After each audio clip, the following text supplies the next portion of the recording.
Shabbat Shalom, Chag Sameach.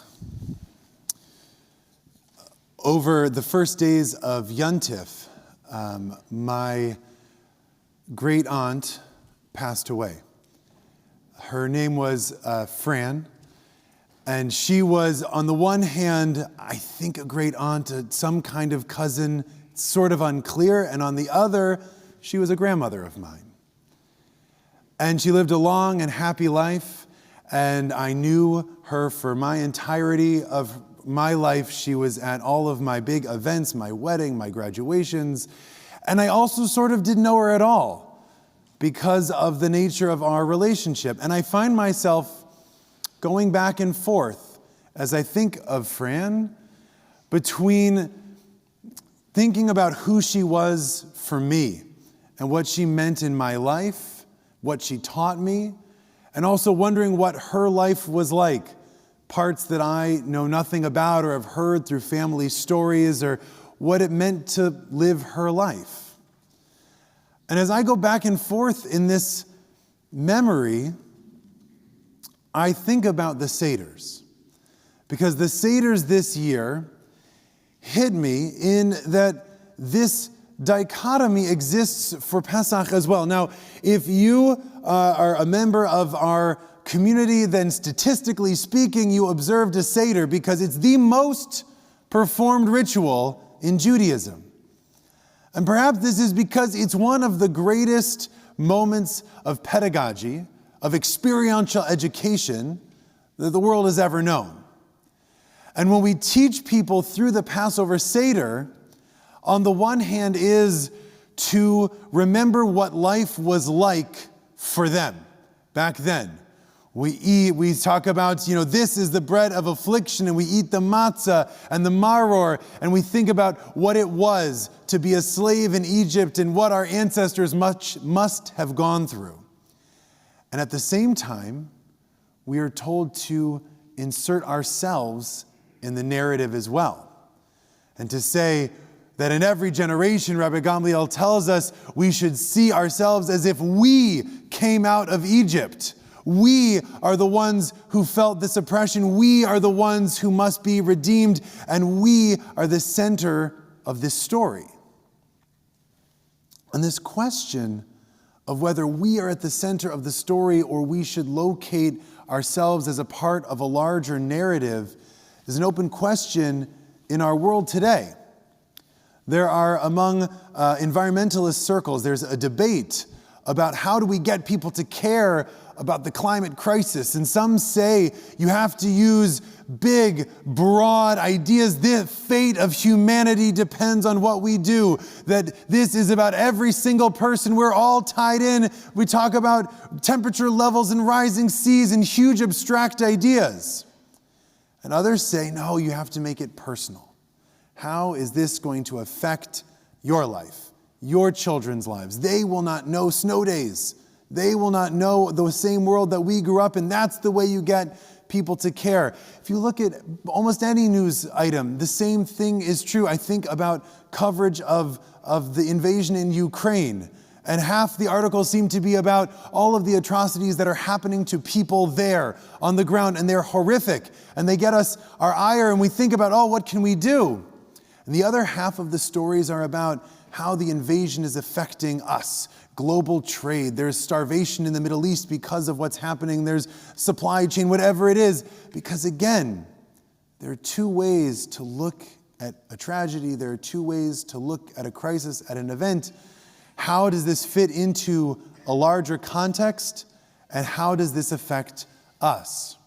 And both are okay. Both are something that we need to consider. On that line in the Seder, where Gamliel says you should see yourself as if you came out of Egypt, there's a rabbinic debate about what that actually means. The 16th century Italian Rabbi Yochanan ben Yosef Trevis writes that this statement is meant for us to appreciate what our ancestors did for us. Had they not gone through all the trouble and hardships of getting out of Egypt, had God not saved them, then we would still be slaves in Egypt today. So this seems to be focusing, he says, on the past. What did our ancestors do for us that, thank God, we did not grow up in Egypt because they got out? What must it have been like for them to go through the trials and tribulations of the desert, of the plagues, to get out? And that's what we are meant to think of when we say what God did for us or see ourselves. It's to think about them and their lives. But along come later rabbis, the 19th century rabbis Yaakov Loiberbaum and the Hasidic master known as the Sfas Emet. They center the seder on the seder goer in the narrative, and both they say that this line is meant to read as seeing ourselves as if we actually were the ones to leave Egypt, and that we think in our own day about what oppressions and problems, what Egypts we need to be freed from ourselves. So this reading is that the Seder is actually about our experience. And when we think about the slavery, when we think about what it means to be redeemed, we are meant to think of our own experience. What Egypts are we going through? What oppressions do we see? How can we be a part of that redemption?